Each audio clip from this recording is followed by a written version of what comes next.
Assalamualaikum warahmatullahi wabarakatuh. Kami dari kelompok 4 yang beranggotakan Sena Alistina, Rio Kamaratonga Edila, Roy Ferdi Situmorang, dan Kevin Sandika Deviza akan mempresentasikan tentang teori kibernetik. Yang pertama ada konsep teori kibernetik yang akan dijelaskan oleh Roy. Pada Roy, persilakan. Ini saya akan membacakan tentang konsep teori kibernetik. Hasil penelusuran literatur yang berkaitan dengan teori kibernetik dapat ditemukan beberapa konsep dasar. 1. Manusia bukanlah makhluk yang pasif dalam menentukan suatu respon dari stimulus yang datang. Manusia adalah penentu dan pengendali dari respon-respon yang ditampilkan. Konsep ini dipertegas dari pengertian kata kibernetik itu sendiri. Kata kibernetik berasal dari bahasa Latin cybernetes yang artinya nahkoda dan kapal. Maksudnya adalah manusia merupakan penentu dan pengendali proses dan arah tingkah laku yang ditampilkan atau perilaku gerak. Yang kedua, manusia merupakan suatu sistem penerimaan, pengelolaan, pengaturan, dan pengendalian informasi. Yang ketiga, teori kibernetik menerangkan tingkah laku dan aksi-aksi motorik manusia sebagai suatu mode internet yang dinamis, di mana tingkah laku tergantung pada fleksibilitas dan kemampuan adaptasi reaksi.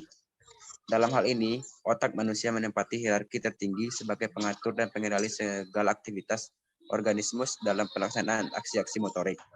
Stimulus yang diartikan sebagai informasi merupakan input bagi sistem pemrosesan informasi. Informasi tersebut diterima oleh alat-alat indera, mata, telinga, kulit, otot, dan alat keseimbangan yang ada pada bagian dalam telinga. Dalam belajar gerak, yang dimaksudkan dengan informasi adalah penjelasan tentang tugas-tugas gerakan yang dilakukan, bagaimana melakukannya, faktor-faktor apa yang harus diperhatikan, dan sebagainya. Informasi ini dapat disajikan melalui bahasa verbal maupun non-verbal, seperti film-film dan gambar-gambar. Setelah informasi diterima oleh alat reseptor, informasi tersebut diteruskan ke pusat susunan saraf. Yang kedua, ada penjelasan teori kibernetik yang akan dijelaskan oleh Kevin. Pada Kevin dipersilakan.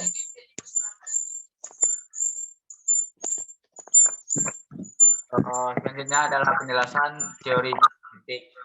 Teori kibernetik ini adalah teori belajar motorik yang dikembangkan melalui teori pengolahan informasi dan komunikasi.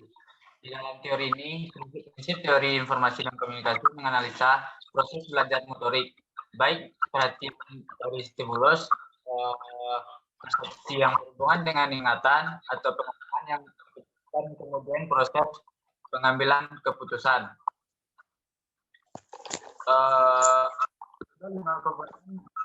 Informasi atau stimulus yang dapat mempengaruhi respon itu berada pada indera penglihatan,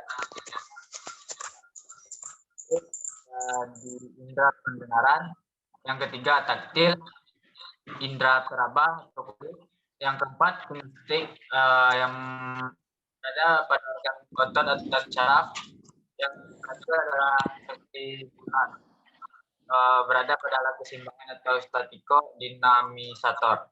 Dari kelemahan ini, dasar yang dihasilkan. Baiklah ini yang dihasilkan atau tidak sesuai harapan. Itu materi ketiga yaitu contoh penerapan.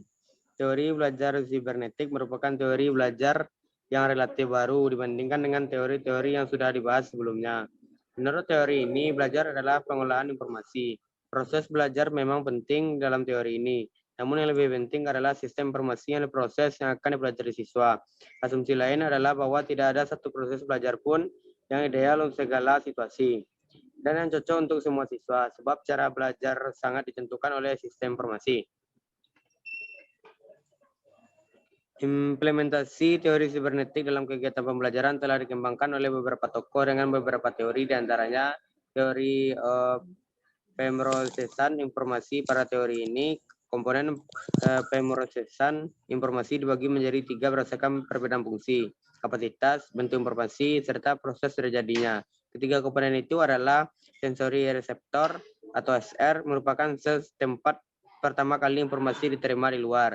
Working memory atau WM diasumsikan mampu menangkap informasi yang diberi perhatian oleh individu. Yang ketiga, long term memory atau LTM. Dua teori belajar menurut Landa.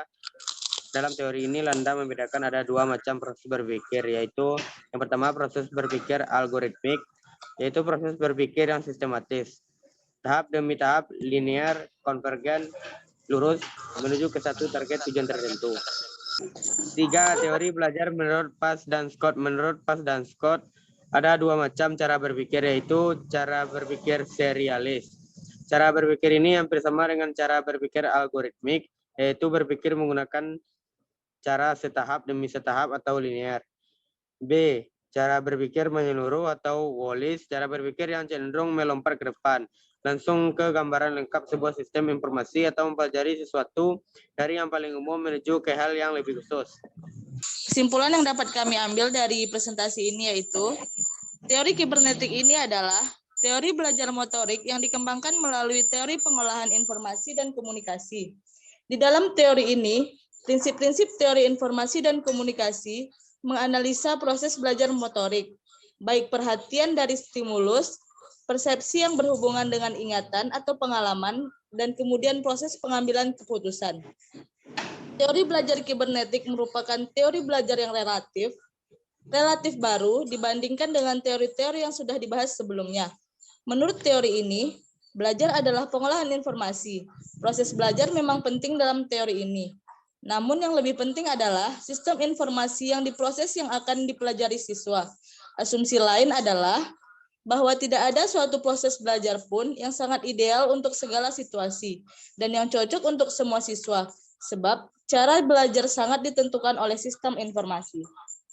Sekian presentasi dari kelompok kami. Salah dan lebihnya kami mohon maaf. Assalamualaikum warahmatullahi wabarakatuh.